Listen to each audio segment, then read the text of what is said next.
What is the last thing you'd expect to trip over in one of the driest places on Earth? How about the bones of possibly the largest whale to ever exist? Early estimates put it at close to 20 meters long and weighing 340 tons. And when I say big, I mean textbook example of gigantism kind of whale bone. That's exactly what happened to researchers in the Ica Desert back in 2013. And this wasn't just any big ol' whale. This species blew our understanding of gigantism completely out of the literal and figurative water, at least for a little while. This is Perucetus Colossus.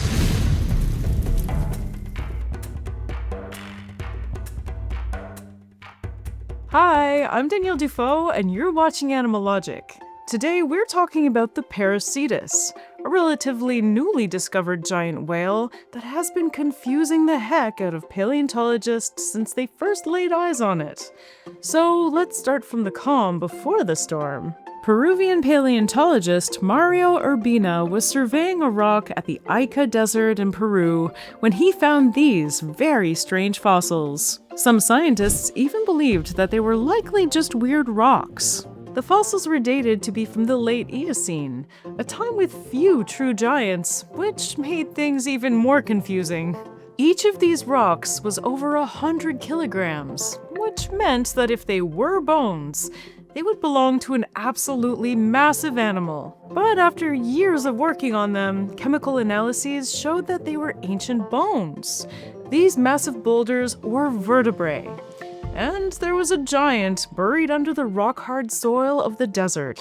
It took the team 10 years to unearth all the fossils. The final haul was 13 vertebrae, 4 ribs, and a partial hip bone. The small hip bone and the club-shaped ribs resembled those of Basilosaurus, another giant whale of its time. This was a brand new species.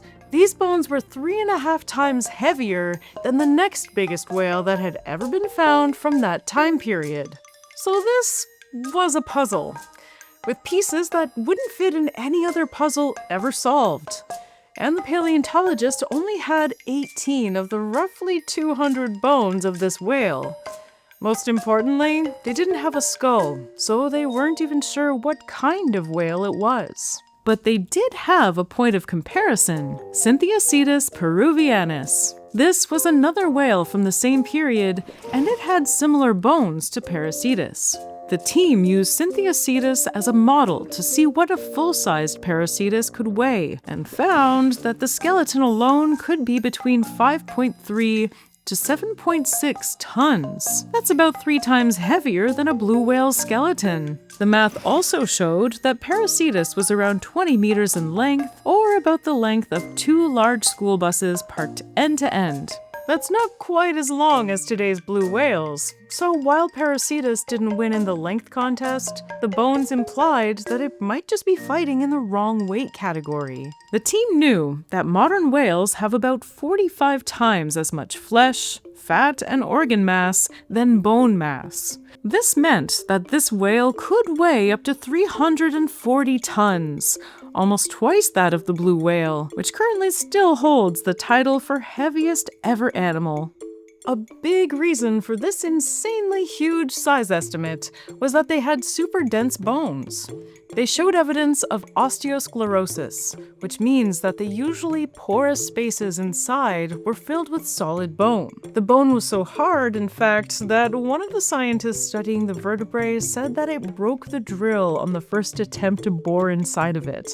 For a brief little while, we had this vision of a sausage-shaped whale that broke all the rules of biology. Gigantic girth, extremely thick bones, and a tiny little head that somehow would consume enough food to keep up the metabolic needs of a beast this size.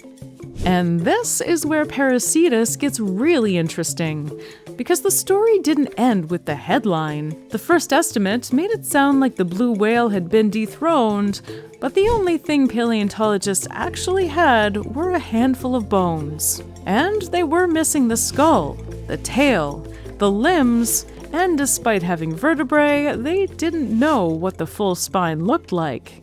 All the calculations depended on how we imagined the missing parts looked like. But in biology, rules can't really ever be broken, and new teams of researchers found a few problems with the initial calculations.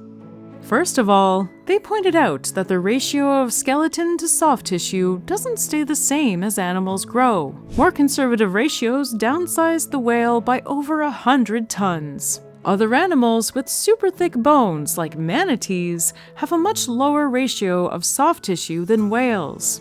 So, using their new 3D models, they calculated that it would weigh about 65 tons if it was 17 meters long, or about 100 tons if it actually grew to 20 meters. Still a giant, but not as heavy or as long as a blue whale. This might seem like just normal science squabbling, but shots were officially fired when one of the researchers went as far as saying that these estimates would make Perucetus impossibly dense.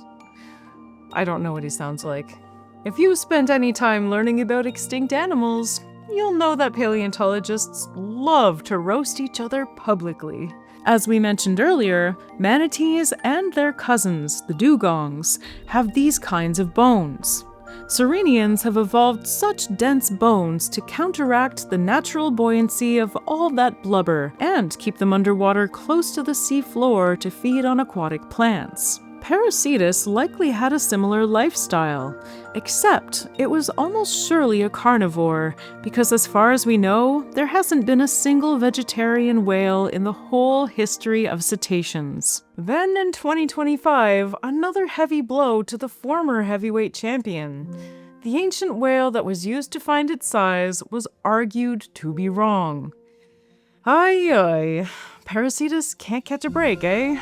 Instead of using Syntheocetus, researchers argued that they were closer to Pachycetus. That meant that they had fewer vertebrae, meaning that they were shorter than they originally thought, and their skeletal weight was reassessed to be about 6 tons. They also argued that calculations based on side views overestimate mass, so they also used top-down calculations to come up with their new weight estimate, about 40 tons. That's it. They wouldn't even crack the top 5 heaviest whales alive today. The blue whale, the fin whale, the bowhead whale, and the 3 species of right whale all weigh over 50 tons. So our friend the Perucetus is no longer a giant among giants. What they are, though, is the Platonic ideal of being big-boned. Even at 6 tons, their skeleton is 2 to 3 times heavier than a blue whale's. So there's still a lot to marvel about this enigmatic chubster. For example, outside of arguing about their weight, what were they like? Shouldn't we be asking the important questions? Back in the Eocene, when Perucetus was bobbing around, the Ica Desert where it was found was a shallow marine environment. The buoyancy control that it would have achieved with these dense bones would have likely helped it feed in shallow coastal waters, just like a manatee. Unlike a manatee, though, Perucetus was likely carnivorous, like all other whales that we know of. But since we don't have a skull, we can only speculate about what it ate and how. Some researchers suggest that Perucetus ate bottom-dwelling animals and coastal fish, or that it scavenged on carcasses. Or it could have chased prey like giant squid and sharks, just like modern-day sperm whales, and likely Basilosaurus. But the fact of the matter is, we simply don't know, and we'll never know for sure until we find a skull.